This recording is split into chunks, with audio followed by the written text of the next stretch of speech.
Poverty line 0 है। और आय जो है किसानों की जब बिफोर 95 हो 830 रुपये पर कैपिटा था, 2000 में 40,000।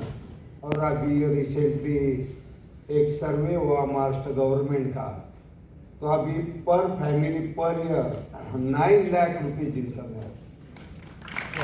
और एक मिलियन का गांव करके इस गांव की चर्चा है। आज तक इस गांव में करीबन 100 से ज़्यादा कंट्रीज के डेलीगेशन विजिट कर गए। और महाराष्ट्र में जो भी अलग अलग मूवमेंट चले, जैसा कि आदरणीय देवेंद्र फडणवीस जी सीएम थे, तभी कारपोरेट सपोर्ट से महाराष्ट्र में 1000 गांव का निर्माण मेरे गांव के बेस पर करना था और एक काफ़ी सक्सेस रहा महाराष्ट्र में। दूसरा आमिर खान जी जो पानी फाउंडेशन चलाया, वो भी सपोर्ट था आदरणीय देवेंद्र जी का, जिसके कारण महाराष्ट्र में करीबन 20,000 गांव मॉडल बन गए। खुद आमिर जी मेरे गांव में आके गए और देखा कि किस तरह से एक जमाने में पीने को पानी नहीं, लेकिन घर घर में नशा और शराब। आज वो गांव ऐसा है कि जहाँ नशा भी खत्म हो गई, रिवर्स माइग्रेशन शुरू हुआ और गांव में गरीबी बिल्कुल खत्म हो गई। एक आदर्श गांव। और आज हम जिस विषय पर चर्चा करने जा रहे हैं वो यही है कि ग्लोबल वार्मिंग के कारण आज पूरी दुनिया चिंतित है। एक तो क्लाउड बर्स्ट होता है, नहीं तो बिल्कुल बारिश ही नहीं हो रही। तो हिवरे बाजार एक ऐसा गांव है, नेक्स्ट 25 इयर्स का प्लानिंग हमारे हाथों में आज। और ग्राउंड वाटर लेवल जो था, मैं खुद एक अच्छा क्रिकेट रहा कॉलेज लाइफ में, मैं 2 टाइम्स ऑल इंडिया रिप्रेजेंट किया इंटर यूनिवर्सिटी, मुंबई पुणे में खेलता था, अच्छे जॉब भी हाथ में थे। लेकिन एक्सीडेंटली 89 में गाँव आना पड़ा कि जिस गांव में एक लोकल लिकर की बोतल में एक लड़की की शादी बनती थी। पूरी डायरी में ब्लैक लिस्टेड गाँव था। आज वही गांव, अगर कोई वीआईपी आते हैं गांव में तो ही पुलिस वाला गांव में आता है। और आज हमारे आदरणीय देश के प्रधानमंत्री जी नरेंद्र मोदी जी ने जब गुजरात के सीएम थे, तभी मुझे एग्रीगोल्ड अवार्ड देके गुजरात में सम्मानित किया। और उनका जो फेमस मन की बात है, उसमें 2016 में ही, उसके बाद 2 बार उन्होंने मन की बात में हमारे ग्राउंड वाटर मैनेजमेंट के ऊपर टॉक किया। और 2021 को मैं देश का पहला भाग्यशाली सरपंच जिसे पद्म अवार्ड से सम्मानित किया गया है।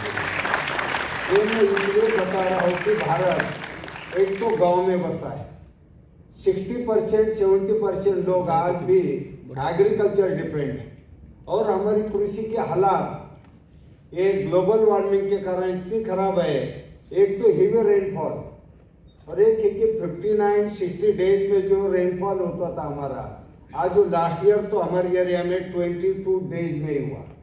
एक साइज बढ़ गई हर एक बूंद की। इसके कारण सबसे बड़ी समस्या सॉइल लॉस की। लेकिन हिवरे बाजार में वही प्रयास हमने किया। पिछले 5 साल से हमारे नानगुड़े सर यहाँ है, मैं महाराष्ट्र स्टेट लेवल कमेटी का एग्जीक्यूटिव प्रेसिडेंट पिछले 14 साल से, और स्टेट से डायरेक्टली बजट। मेरा जो अनुभव, इसी अनुभव से महाराष्ट्र के हर डिस्ट्रिक्ट में करीबन 10 तो भी मॉडल गांव बनाने। तो आज महाराष्ट्र में करीबन 100 से ज़्यादा गांव, मेरे गांव से भी बढ़िया गांव बने।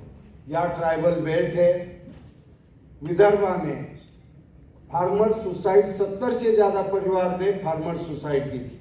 वो गांव अडॉप्ट किया, उनको ट्रेन किया। मेरे गांव में एक नेशनल लेवल की ट्रेनिंग इंस्टीट्यूट बन गई। और वही ट्रेनिंग इंस्टीट्यूट में हम ट्रेनिंग देते, सॉइल वाटर कंजर्वेशन का काम बनता है।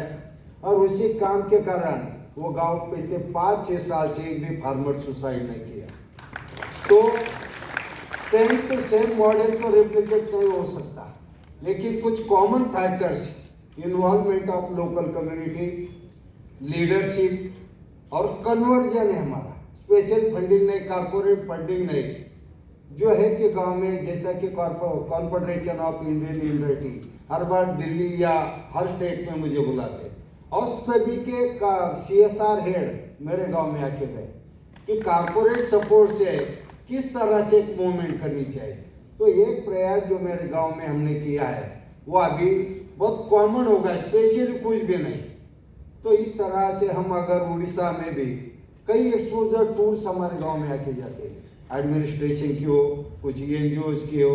मैं भी कई बार उड़ीसा आता हूँ, यही कि ट्राइबल बेल्ट हो जहाँ और एक्सप्लॉयटेशन है पानी का, वहाँ किस तरह से किसानों को एक एश्योर्ड क्रॉप के लिए पानी देना है।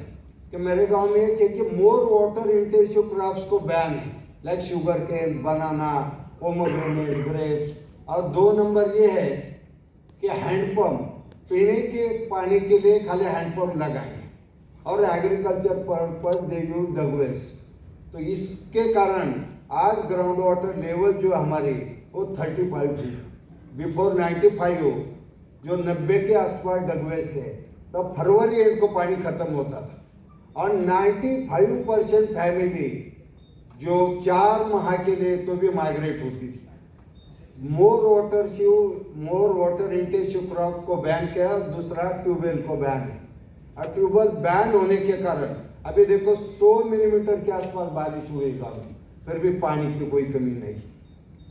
तो इस तरह से हम भी अलग अलग जगह पे ये सब प्रयास कर सकते हैं। और आखिर ये कि ग्लोबल वार्मिंग के कारण जो फॉरेस्ट फायर की बहुत बड़ी समस्या है, तो मेरे गांव में ग्राम सुरक्षा का नेटवर्क, अगर कहीं जंगल में आग लगती है तो एक 30 सेकंड का कॉल चला जाता है, 800 मोबाइल कनेक्ट, कि मैं पोपटराव और बात कर रहा हूँ, मैं फॉरेस्ट एरिया में हूँ, वहाँ जंगल में आग लग गई है, आपकी जरूरत है। विथिन 10 मिनट्स 100 या 200 विलेजर जंगल में होते।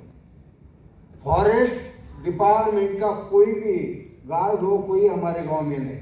93 से हम लोगों ने reserve forest, open grazing land और प्राइवेट हेलो के ऊपर 10 लाख ट्री प्लांटेशन है हमारा, और 95% सर्वाइव।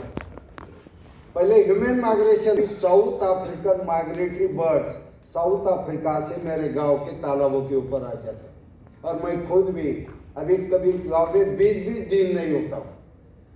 मैं अभी last month Punjab, Haryana, Jammu Kashmir, Madhya Pradesh 4 state में जाके आया।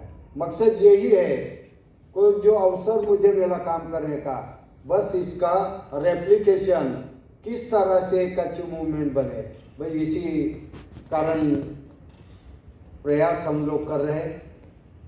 मुझे आज यहाँ आने का अवसर मिला, आदरणीय पांडा सर जी, आदरणीय चित्तरंजन जी सर, जिन्होंने मुझे कि आप भी आइए और किस तरह से पूरे हिंदुस्तान में एक अच्छी मूवमेंट हम करें, हर पंचायत में जाके ये प्रयास करेंगे हम।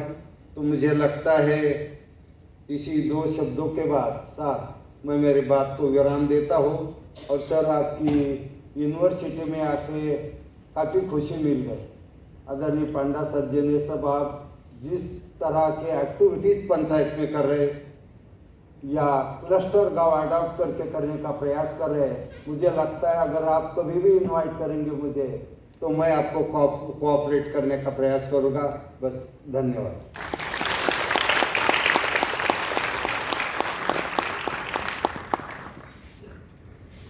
बहुत बहुत धन्यवाद जी। Ladies and gentlemen, we have in our midst Honorable Vice Chancellor of one of the leading and premier agricultural universities of the country, Odisha University of Agriculture and Technology. He is our guest of honor today and is none other than